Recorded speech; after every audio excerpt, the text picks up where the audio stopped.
And welcome on in. It is the Sports Wrap right here on 95.3 WCHE. Happy 4th of July, everybody. I think it's going to be a nice day today. I feel like we're supposed to get some rain a little later on. Not sure. I'll check the weather. Bad job by me to start the show, as always. But, I didn't think we'd have... I knew we were going to have a lot to talk about in today's show. There's a lot happening right now. With no hockey or basketball or even, football for that matter, even though it's been 5 months since the, last season was over. Not a season happening right now. There's so much happening right now with the World Cup, with NBA and NHL off seasons. A lot, Ovechkin coming back. This Leo Carlsson. Obviously we're going to talk about this Leo Carlsson thing in a couple of minutes. Wimbledon, of course. There's just so much happening right now. There's just so much. There's a lot to get into. Argentina in the World Cup almost loses last night. Almost would have been a huge upset to Cape Verde, but amazing game that was. And then also had the Taylor Swift and Travis Kelce wedding. Whether or not you cared about that, I will touch on that a little later on. And also something that really surprised me earlier this week. Really unfortunate thing that happened to a former NFL superstar, and I want to touch on that a little bit later. Something that really surprised me. If you missed that this week, so stay tuned for that a little later on in the show. But happy to have you all on this 4th of July, and so much to talk about. As far as a Philadelphia sports perspective, how can you not be excited after what has transpired this week? From earlier this week, from the Jaylen Brown trade, up until last night when Leo Carlsson, one of the young studs for the Anaheim Ducks, was a second overall pick in the 2023 NHL draft, who has come along nicely and had a really good year for the Ducks this year, as they're a nice young team. And the Flyers, out of nowhere, offer this kid. He's a restricted free agent, but they tended an offer sheet to him, which would make him the highest paid player, at least on a AAV standpoint, in NHL history. What the heck? The Ducks got to match it, or the Flyers get this guy. They're going to have to give up some first-round draft picks. That's a lot, but still, wow. And the Twitter question is going to relate to, and I'll get to the Twitter question in a couple of minutes, but to this Carlsson and this Jaylen Brown thing, unbelievable. And so, but I do want to start with the Sixers, because I think this is still even though the Carlsson thing happened last night, even though it just happened, the most recently, I still think the Jaylen Brown trade, since it was cemented, we don't know if Leo Carlsson's actually coming here. Yes, it's a wild story, but Jaylen Brown is a Philadelphia 76er. What the heck? There's so much to touch on with this trade. I'll start with this. When I first, saw that the trade was happening, I was working at WIP earlier this week, and I was producing the Phillies game, and I was doing the pregame show for the Phillies. And as I was sitting there, I have Shams Charania's notification. Naturally, I have his notifications on my phone because he's the biggest NBA reporter. I have a lot of these big reporters' notifications on my phone. Just want to be up to date. And I got Shams' notification, and I saw it, and it said Jaylen Brown to the Philadelphia 76ers. And I was like, what? And I lost it. I don't know what else to say. I went over to one of my coworkers that was still there at the studio. It was me and one other coworker. And I said, do you see this notification? Did you see this from Shams? And I absolutely lost it. The trade said Jaylen Brown has been traded from the Boston Celtics to the Philadelphia 76ers in exchange for Paul George and whatever it is, right? To 2 first-round draft picks, 2 first-round picks, 2028 and 2031, and then 2 second-round picks in 2028 and 2030. And I couldn't believe it. And to be totally honest with you, I have not been able to believe it. It's kind of been setting in still. And no, Jaylen Brown is not to the level. This trade isn't to the level of Luka being traded to the Lakers. Obviously, I think that's probably number 1 all time, even though it just happened last year. I still think that's number 1 all time. But this is a pretty darn big trade and unexpected. I still think unexpected. And I know Jaylen Brown to the Bucks, or for Giannis was reported that Boston tried to offer Jaylen Brown in a trade to the Bucks, and Giannis ultimately ends up going to the Miami Heat. But still, this is shocking. I mean, shocking was still. I mean, look, it's kind of started to set in a little bit, but it's an unbelievable trade, man, from both sides. I mean, automatically, you're looking at it from all sides of this thing. I mean, you automatically get better. You get Paul George out of here, and I think, I liked what PG did in the playoffs a little bit, but at the end of the day, whether it was injuries or whether it was being suspended for PEDs, Paul George did not play a lot here. And he's only getting older. He's 36 years old, only getting older.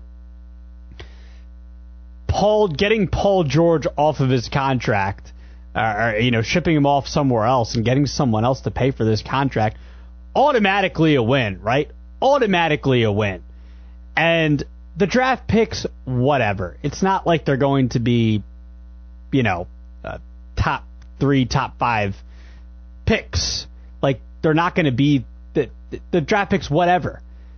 You're getting Jaylen Brown in return, somebody who's coming off the best season of his career statistically, and I know they didn't make it out of the first round of the Boston Celtics, but I mean, it was a huge reason as to why, at least regular season wise, the Celtics this year were one of the best teams in the Eastern Conference. I mean, he was the biggest reason he finished 6th in MVP voting. The biggest reason why the Celtics were able to get to that point. And then, Jaylen Brown's won a Finals MVP. He's won an NBA Finals. He has a championship. Even if this does not work out, even if, it seems like there's already a smear campaign against Jaylen Brown about, he thinks he's the smartest guy in the room and stuff like this. I don't know. Still kind of waiting for, the other thing is, you're kind of waiting for what the catch is. What's the catch with this? Why would the Celtics do this? Brad Stevens, we don't think he's stupid. The Celtics have had a smart front office. They won a championship a couple of years ago. They've been one of the premier teams in the NBA over the last, 5 to 8 years, somewhere in that time span. And you're still kind of waiting for, what's the catch? It's not like they've been a bad front office. I don't know. Hopefully there isn't a catch at the end of the day, but again, I have a million thoughts here. And even if it doesn't work out, man, this move would never happen under Daryl Morey. I'm sorry, it just never would. Daryl Morey would never make this kind of deal. And I'm just happy that at the end of the day, even if it doesn't work out, that this is something that you wouldn't have seen them do in the last 7 or 8 years.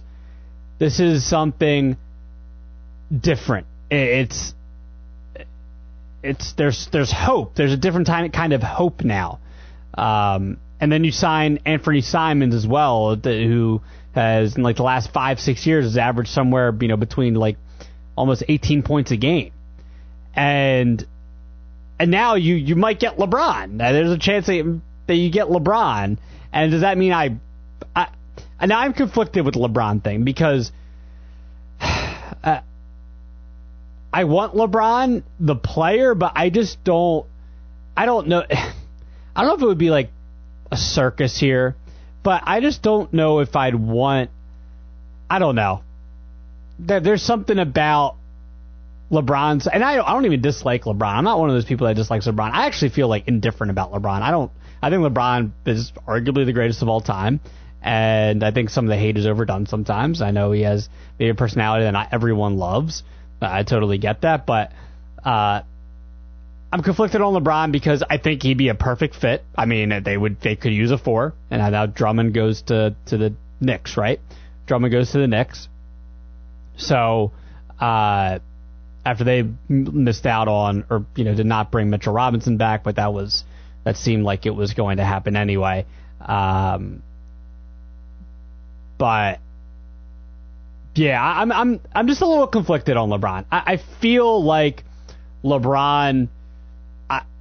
I just don't know if that attention, bringing that here would be all that worth it. But maybe it would at the same time, just because of the fit. So, but maybe it would be worth it. I mean, championship's championship. Well, who cares, right? Championship's championship at the end of the day. So, LeBron. I don't know. Rich Paul went on, did his podcast with Max Kellerman and was talking about why LeBron would be such a fit for the Sixers, but who knows how much, what that means. I think LeBron and his team, they do what they do for the brand as well. We know that. Especially that's a big reason why he went to the Lakers, because he knew it was going to be good for his brand. And, I mean, it was. So, yeah, I mean, but regardless, I saw an recent Athletic, it was either an article or it was like a subheading of an article that said, just for the fact that the Sixers are in, and I kind of want to find it. I had it right in front of my face a couple of minutes ago. But, yeah, here it is. It's by Tony Jones from The Athletic. He said, for the 76ers, just being in the LeBron conversation says a lot about their offseason. I think that's true. I mean, we did not expect this type of offseason from the Sixers. This is such what a turn of events, right? Going from, coming back from in the Boston series was fun, but I think we kind of knew that, honestly, I was kind of one of those people picking the Sixers over the Knicks, but at the same time, in my gut, you're like, I don't know. Yeah, they can beat the Knicks, but, are they going to do it? I don't know. I mean, Embiid can't stay healthy, and, do they have the right mix? I don't know. And obviously, that ended up not happening. But going from the Boston series, the Knicks series, and you're like, man, what are we supposed to do? Joel can't ever stay healthy. What are they really supposed to do? Joel can't really be the face of the franchise. And now you go from that to you bring in a superstar in Jaylen Brown and Anthony Simons as well, and they're not done. We'll see what they're going to do. They also signed Caleb Jones as well, and I mean they've had just a unbelievable offseason so far. I mean, Mike Gansey gets an A+ already, A++, just unreal. It's unreal, and again, it's just that I'm going to reiterate the thing about the Jaylen Brown trade is that even if it doesn't work out, my buddy Tom, who I love to death, I'm texting about it. Saw him a couple of nights ago. We were talking about it. He's concerned about he wants to be a first option. He needs the ball in his hands, everything like that. And I'm like, sure, but at the same time, LeBron, Wade, and Bosh all played together, and it took them a couple of years to get it, and they eventually won a couple of titles, right? And even if the fit doesn't end up working out, I'm happy for something different. And of course, we're fans. Of course, I might love it now and then hate it a couple of years from now. I'm like, oh, what the heck? What did we do? Whatever. We're fans, man. We're fans. You try to be logical about stuff. But at the same time, we are fans. We're fans at the end of the day.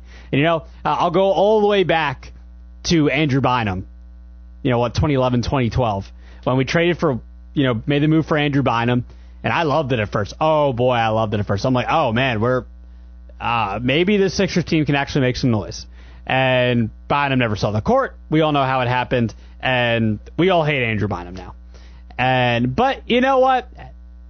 For me, especially like 2001, I was 6-7 years old, and I barely remember watching the 2001 NBA Finals, so like I almost don't even count it. Like for me, when I really started watching basketball was like 2002, 2003, somewhere around there, and I had never really seen good Sixers basketball.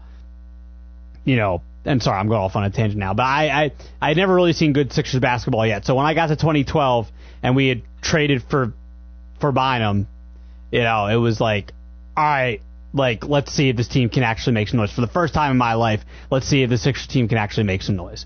Because, in the mid 2000s to late 2000s, it was like, those Sixers teams were cool with Iguodala and Thad Young, and I mean they were fun, but to a certain extent. But you knew they were never going to go anywhere. You knew they were just a 500 or a little over a 500 team that could get to the first round of the playoffs, and that was it. If they're lucky to get to the second round.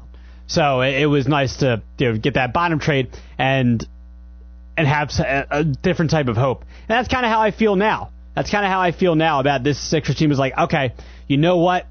All we've been able to do is get to the second round. And now we fired Morey. We bring in Mike Gansey. You have Bob Myers helping out as well.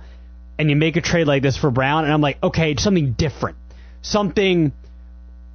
It's a different type of positivity, different type of hope. And that's my biggest takeaway from the Brown trade.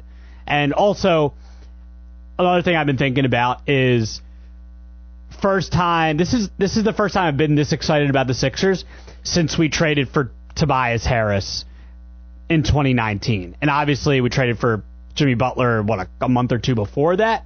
And then you traded for Tobias Harris. And I was like, oh, let's go. Like, this team can actually, they can actually win the East. We are stacked. It was Simmons, Embiid, J.J. Redick, Tobias Harris, Jimmy Butler. It was like, that five. It was like, we can win the East. And we did not, obviously. We lost to the team that won the NBA championship, the Toronto Raptors, in the second round, and obviously on Kawhi's quadruple doink or whatever it was. And, yeah. So, but my whole thing is, this is the most excited that I have ever been since that team. And I'm just happy to feel it. Honestly, I'm just happy to feel this way. Again, at the end of the day, look, man, we're all just fans. We're all just fans of the teams, and I'm just excited about the Sixers again. And I took way longer than I hoped to on the Sixers because I wanted to get to the Flyers. So we're going to talk Flyers now because I want to get to the Flyers as well because I think both are huge stories at this moment in time. We'll get to everything today. Again, World Cup, NBA, NHL, off seasons. We're going to get to everything. Don't worry. But just wanted to touch a lot on the Sixers there because I'm just super excited, and the Jaylen Brown trade was huge. And then this whole LeBron thing as well. Next thing, I want a couple of things that I want to touch on with the Flyers here. The Leo Carlsson thing is wild. So if you missed it last night, Flyers GM Daniel Briere issued the following statement. The Flyers have tendered an offer sheet to the Anaheim Ducks center Leo Carlsson. Offer is a 5-year contract worth an average annual value of $18 million, which would require 4 of the Flyers' first-round draft picks in each of the next 4 seasons as compensation. The Ducks have 7 days to exercise their right of first refusal on the player per Section 10.3 of the NHL Collective Bargaining Agreement. So, yeah, it's crazy. So Leo Carlsson is a restricted free agent. He is a 21-year-old Swedish National Hockey League player, and he's been playing for the Ducks for the last 3 years. He was the 2nd overall pick in the 2023 draft, and season by season, he has put up more and more points, more and more goals, more and more assists every single year in the last 3 seasons. Went from 29 points in 2024 to 45 the year after that, and then this past season had his best season statistically, had 29 goals and 38 assists, and the Ducks have had their best season, and I want to say about probably, like almost a decade, and got to the second round. Last time they got to the second round was 2017 when they got to the conference finals and lost that year. But the Ducks with Leo Carlsson, Leo Carlsson's supposed to be the future of that franchise, and he still might be. What's crazy is that the Flyers offered him the AAV of $18 million. It would make him the highest paid player in NHL history. It's insanity. So either the Flyers are going to be paying the most money to a 21-year-old player who has not yet proven himself yet. He was a second overall pick, and projections I've seen on Carlsson in the past have been like, okay, he can be a 100-point player, at some point, maybe soon. And that would be great. And obviously the Flyers need centers. And he would be a young, future, probably superstar center. Man, it's crazy. It is absolutely crazy. I don't even know what else to say. It would be exciting. It's just like, wow, they're willing to give. The GMs in this city right now, Mike Gansey and now Daniel Briere, just going crazy, feeding off of each other. I don't even know.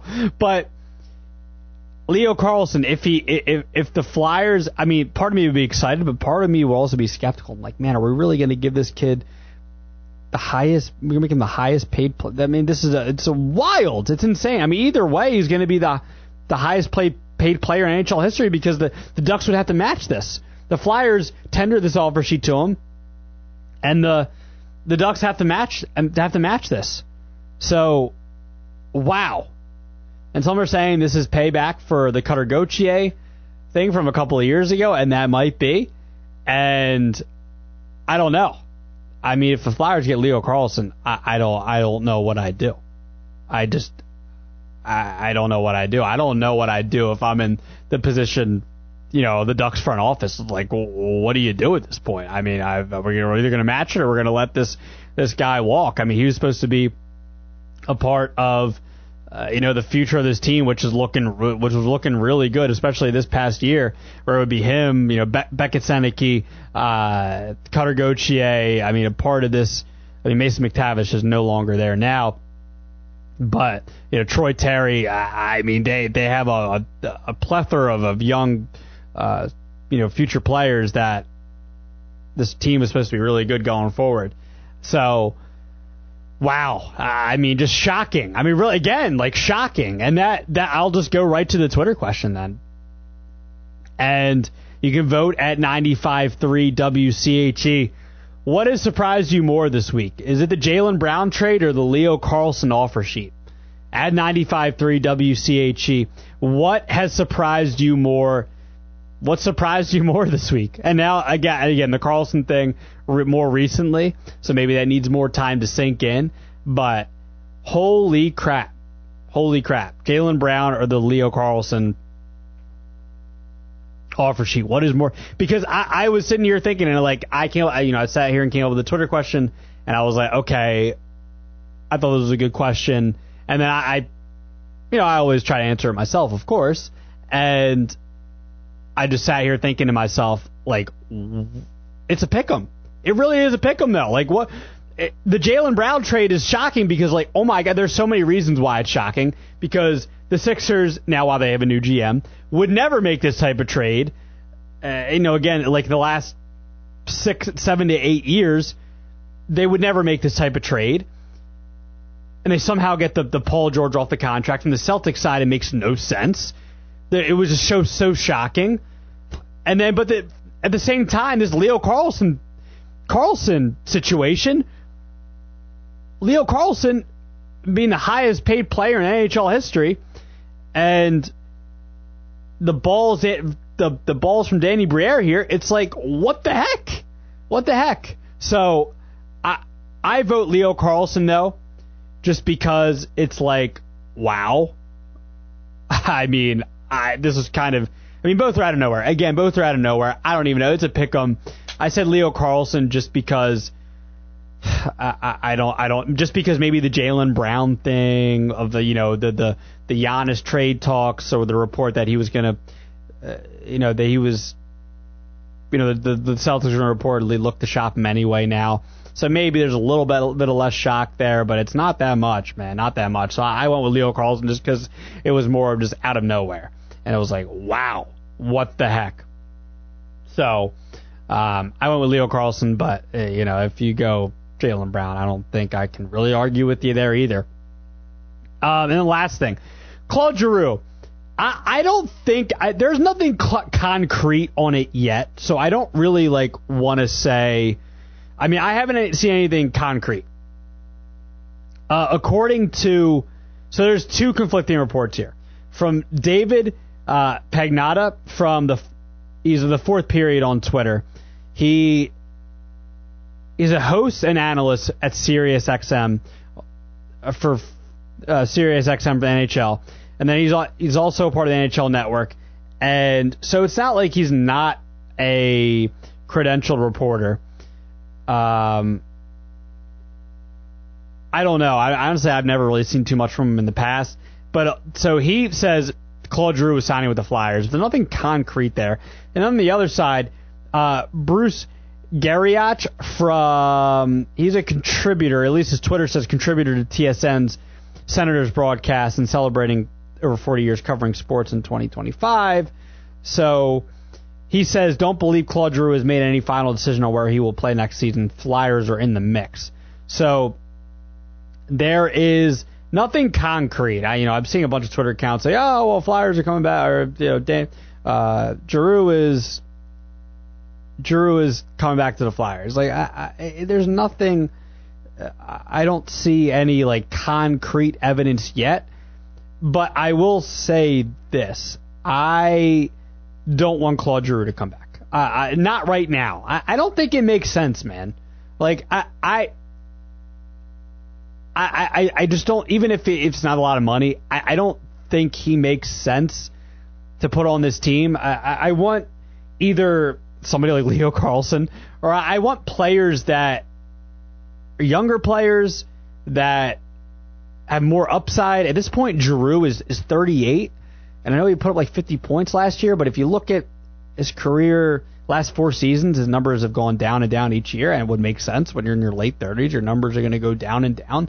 Well, I don't know why would we want Claude Giroux for this team. I just don't think it makes sense. If we're signing forwards or forwards or centers or anybody, I want players that I feel like are going to move the needle a little bit. I don't think Giroux really moves the needle at all. I'm sorry, at this point in his career, I just don't think he does. I don't think he's a bad player. I just don't think he fits for this team. I'm sorry. We've had a lot of middle of the pack forwards, last couple of seasons, and even though I know they made a playoff run this year, I still want forwards that are going to move the needle. I just don't think he does it for me. He doesn't do it for me. Not at this point in his career. He's 38 years old. We need to have younger players or players in their prime or something like that. I know he's a veteran presence, and that's cool and all, but I just don't think it really makes sense. I'm sorry. To me, I know there's a contingent of Flyers fans. It feels like a lot of Flyers fans that want Giroux to come back. I just don't think it makes sense. That's just me. Look, Phils didn't do a whole lot this week. They split with the Pirates. I don't really need to get into too much Phils this week. We'll get into a lot of Phils this month as we get closer to the trade deadline, and of course, in a week we will get the All-Star game. And so, yeah. But by the way, I'm also not going to be here next week, so there will be no Sports Wrap. Unfortunately, next week I will be doing stuff with WIP next weekend, so I will not be here next week. So I was going to say I'll be doing All-Star Game stuff next weekend, but I will not be, unfortunately. But we will be doing a bunch of recaps in a couple of weeks from now of everything that's gone on, everything that goes on for All-Star Week, All-Star, or All-Star break.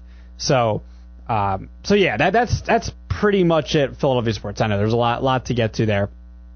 And again, Twitter question again: what has surprised you more this week? Jaylen Brown trade or Leo Carlsson offer sheet? I will reveal the results of the Twitter poll question in just about 25-ish minutes from now, or before the end of the show. So, all right, coming up, we do need to talk about again World Cup, NBA free agency, NHL offseason, Wimbledon, maybe a little bit around Major League Baseball. It is July 4th, and should be a good day for baseball. So, all right. That is coming up right here on 95.3 WCHA. Sea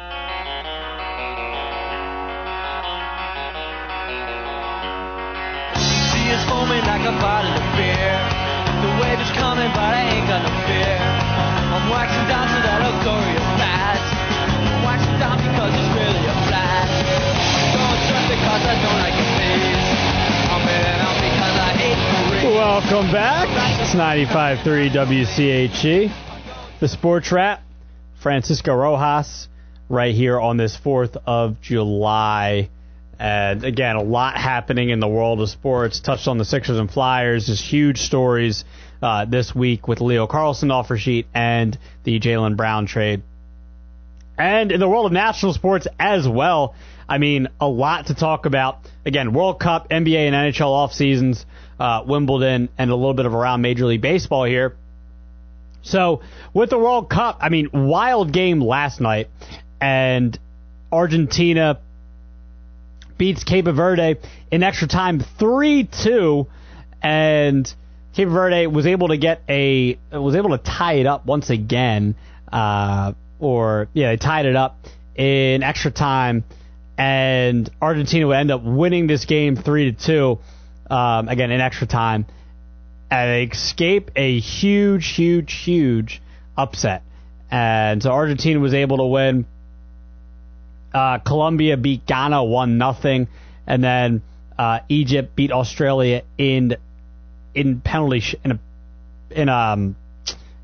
kicks as well yesterday.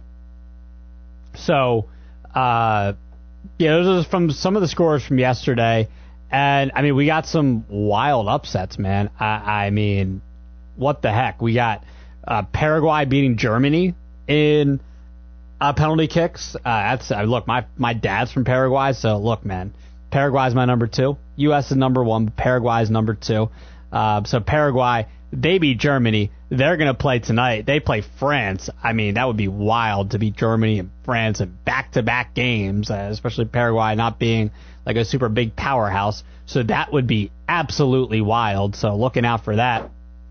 And then Canada is going to play Morocco at 1 o'clock. Morocco just beating Netherlands in that same day on Monday. And then we got to touch on the United States game. So the United States looked pretty good, right? They were favored to beat Bosnia, and they did. They beat them 2-0, and they got a goal by Tillman and Folarin Balogun. And Balogun, by the way, gets a red card for stepping on a player's ankle. Now, I was not watching the game at this point, or I had it on in the background, but I think I was producing at WIP that night. I definitely was, yeah. I was producing at WIP, and it might have been during the Phillies game, and, preoccupied. And I think someone had told me or something. I found out somehow that, I didn't see the red card. So Folarin Balogun, he steps on a player's ankle, and he gets red carded, disqualified from the game. The U.S. could only play with 10 players instead of 11 for the rest of the game, for 30 more minutes after that, right? Because it happened in the 64th minute. And yeah, I'd heard he stepped on a player's ankle, and I was like, okay, well, he got a red card for it. So it must have been bad. He must have done something really stupid or bad. And I watched the replay, and they were going for the ball, and they were both Balogun and the other Bosnian player were both going for the ball at the same time. Clearly, it was an accident by Balogun. Clearly an accident. Didn't look fun for the Bosnian player. But, again, clearly an accident. And they give him a red card for it. And I'm like, are you kidding me? That's what they gave him a red card for? Either you give him a yellow card or it's an accident, whatever. Maybe it's a foul. I mean, why can't it just be a foul? And honestly, why can't it just be a foul? If anything, a yellow card. And, a couple of tweets I see online are that if you follow soccer more often, they call this stuff. And I'm like, even if they do call this up, that does not mean it's okay. Like, I think I mean, why would you call that? It's stupid. Like, clearly not intentional. So Balogun gets disqualified from this game. Thankfully, the U.S. still wins the game, and down the player, and they still scored a goal in the 82nd minute from Malik Tillman, and just stupid. And now, by the way, for their game against Belgium, coming up here, which will be, I think it's going to be on Monday. Yeah, it's going to be on Monday night at 8 o'clock against Belgium. So they're going to be without Balogun on Monday because he gets a red card in this game and he's not able to play in the next game because of something that was not intentional. It's not like Zidane when he headbutted the player in the final for France in 2006. That didn't matter because it was the last game anyway. Whatever. But, like, you get it. That was obviously intentional. He headbutted the player. It was intentional. Of course you get a red card and you're disqualified from the game. I just don't understand this. It really pisses me off because Balogun's been one of their best players since the tournament has started. I think it's ridiculous. I don't even know what else to say. But, I mean, maybe there's not enough. Again, I don't follow soccer enough to I guess to know this, and maybe I'm the delusional guy that needs to wake up. I don't know, but I think it's, from my perspective, as a very casual soccer fan that really only tunes in when the Union are playing really well. To be honest with you, I probably should pay attention to the Union more often a little bit, but when the Union are playing really well, or when the World Cup happens, this is the only times I really pay attention for the most part, and I just think it's stupid. I think it's dumb. So I don't care if it wasn't intentional. If you step on a player's ankle and it's intentional, I can understand that, because you probably shouldn't step on another player's ankle, especially when you have cleats on. Like, totally get that. That's crazy.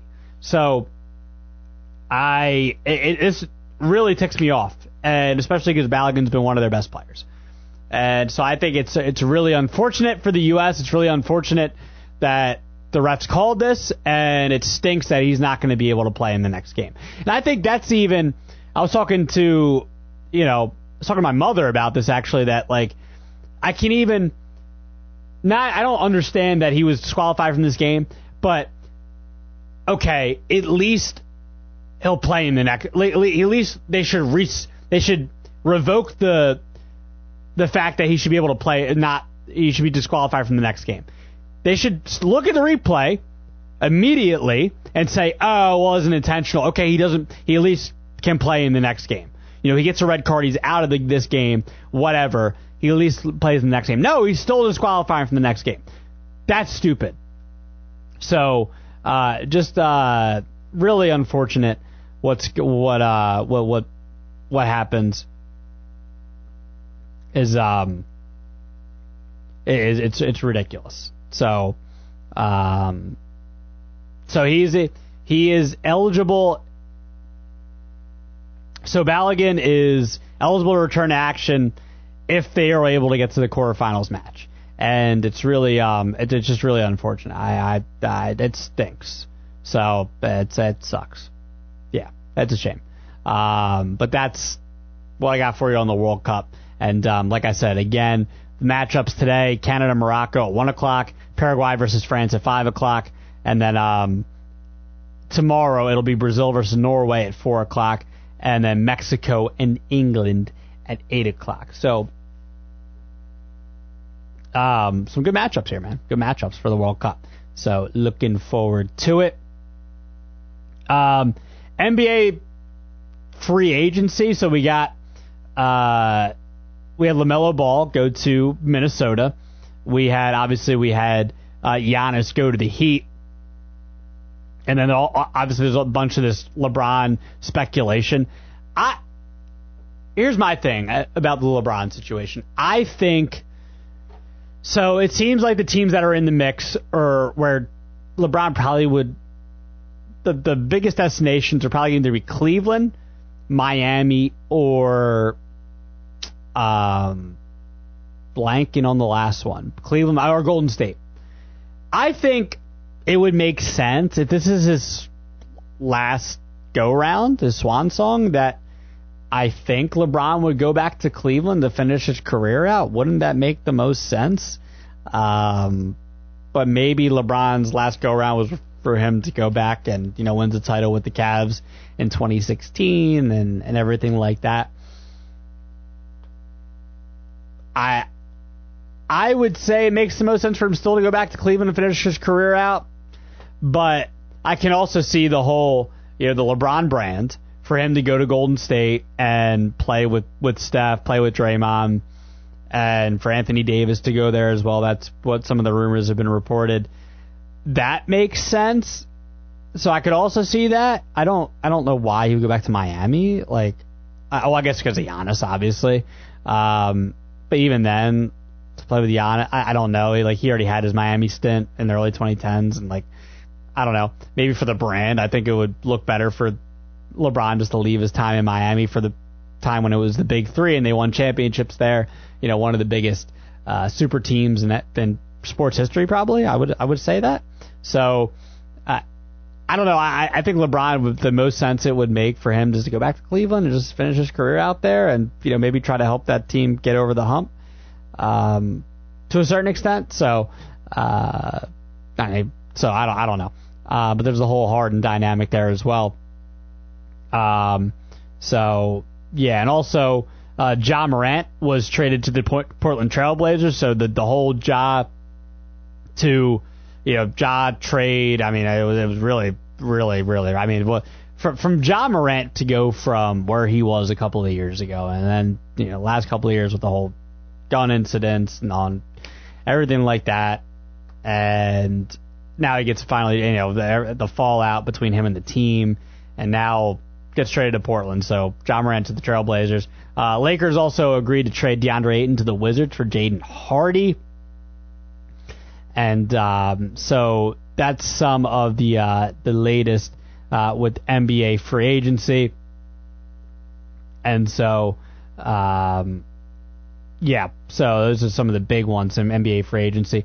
NHL, Alex Ovechkin's coming back. There was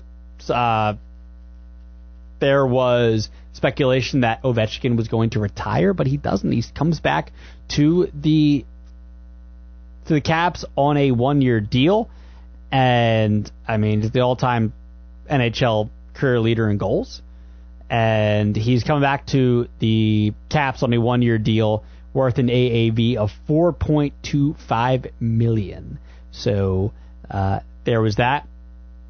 And also Zach Werenski, who was linked to the Flyers for a second. He looks like he's probably going to stay put. Apparently Columbus and Werenski talked, and Werenski said I want to be in Columbus, and Columbus is going to try to make that work, and so we'll see. Maybe a trade still happens, but Zach Werenski looking like he's probably going to be staying put in Columbus for now. Sergei Bobrovsky, also probably a future Hall of Fame goaltender, going to the Toronto Maple Leafs. So he's on a 2-year deal. So Bob's goes to the Maple Leafs, and then John Carlson, also, who went from Washington to the Ducks this year, he goes to the Lightning. So John Carlson goes to the Lightning, and I'm going to try to go win another Stanley Cup. I haven't won in a couple of years, but I'm going to go try to win. So that's what I got for you on NHL. Wimbledon, man, big upset just happened. Elena Rybakina, who has won Wimbledon before, loses to, and she was the second seed at this tournament, loses to Elise Mertens. She beats her 7-6, 6-1 in the third round. So big upset there. And we might have, we might have a big upset brewing right now as well. Alex Ayala, who's beaten Iga Swiatek in the past, but she beats her in the first set, 7-6 in a tiebreak. And right now, looks like Iga Swiatek has break point at the moment, but Ayala is up 5-2 in the second set. It looked like she could potentially potentially pull the upset off here. But again, Ayala's beat her in the past. And some of the men's scores that happened this morning, Alex de Minaur beat Zach Zvida in 4 sets. Right now, Karen Khachanov tied with Flavio Cobolli, a set apiece. Khachanov serving 5-6 right now. And Ben Shelton, unfortunately, was upset earlier this week. Was hopefully was one of the top seeds in the tournament. Obviously, one of the bigger American players in tennis right now. So, unfortunately, he lost. We had Dan Medvedev out, top 10 player, and he was 8th seeded in this tournament. Lost in straight sets to Jan-Lennard Struff. And obviously the big story this week was, for Wimbledon, was Serena Williams. She comes back kind of, I don't know if it was out of nowhere at this point, because, she submitted her name in the doping pool earlier this year, late last year it was. I think that's when the reports at least started, was late last year. And she went from she's going to play doubles with Venus, which I think are still happening. I think she's still going to play with Venus this weekend in a first-round match at Wimbledon.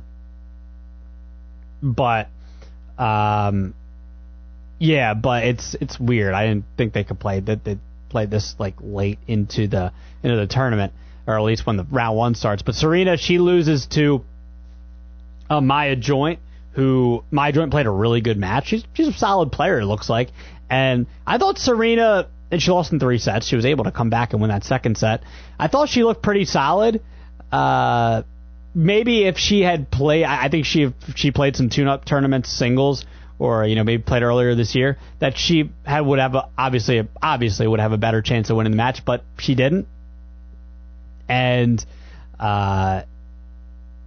so I thought she looked pretty good for her age, 44 years old. And I thought, physically, she obviously has lost weight, and she looks physically, pretty good, and she looked like she was hitting the ball pretty well. I thought she did. So, Serena looking, I don't know I didn't know what to expect from Serena, to be honest. I didn't know what to expect from Serena Williams. I didn't know if she was going to be look like the old Serena. I didn't know if she was going to get just absolutely smoked. I couldn't have predicted that, just because of Serena's history of who Serena Williams is. I couldn't see that.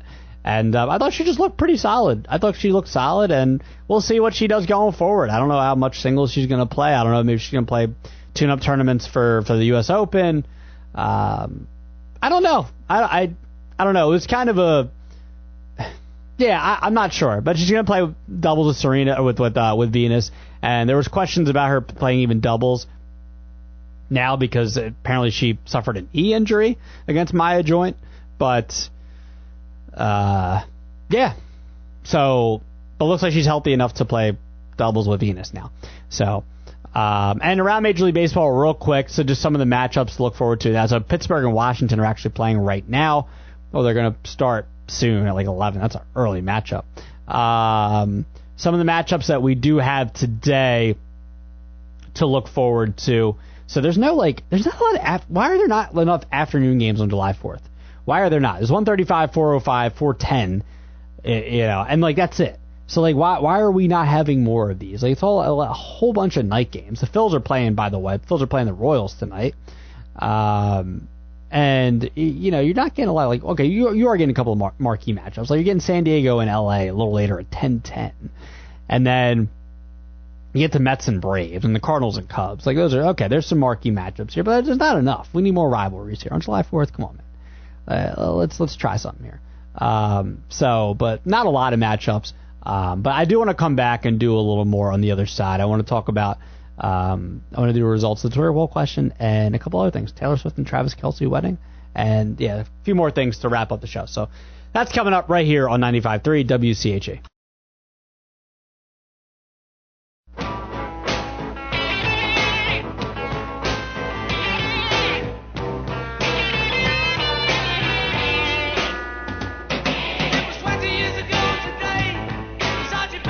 And welcome back. It is 95.3 WCHE. I don't have that much time here, to be honest with you, so I'm really just going to do... Well, I'll do like one or two things here. Congratulations to Travis Kelce and Taylor Swift. I think that... I don't know why they're... The one thing I will say, I don't know why there's so many... I guess people just want to hate on stuff. Like the Taylor Swift and Travis Kelce thing, like, I know... Look, Taylor Swift's the biggest pop star in the world. Travis Kelce, like, it is what it is. Like, things are going to be covered, and of course they're... Like, it is what it is, man. So, Taylor Swift and Travis Kelce got married at Madison Square Garden last night. Congrats to them, man. Congrats to them. There's a bunch of celebrities there, and it's great. It's great. Some of the celebrities that were there included Jennifer Lawrence, Matthew Stafford, Ethan Hawke, just reading some of the names that I know, Justin Thomas, Juju Smith-Schuster, Alex Morgan, Julian Edelman, Baker Mayfield, Cooper Kupp, Kareem Hunt, and Abby Wambach. They were all spotted leaving hotels in Manhattan. So, but like, look, man, congrats to them. I mean, who cares if they're getting married at MSG? Like, it's like, who cares? Who cares? Also, man, really sad story. Chris Johnson has ALS. That's really, really, really, really sad. That came out of nowhere earlier this week. A lot of surprising things this week. A lot of happy, surprising things. This was not happy, man. I mean, I'm at 39 years old. Really, really sad. Twitter poll question and results here. Trying to get out of here before they hit the break. What has surprised you more this week? Jaylen Brown trade or Leo Carlson offer sheet? 50-50. That's what it came down to. Literally 50-50 split. And I'm not surprised there. I said it was a pick'em. So, all right. Everyone have a great 4th of July. I will be back 2 weeks from now. No show next week. Make note of that. But if you missed any of the show, make sure you go to 953wche.com. You can listen to the podcasted episode. So that will do it for me. Have a great holiday, everybody. Happy 4th.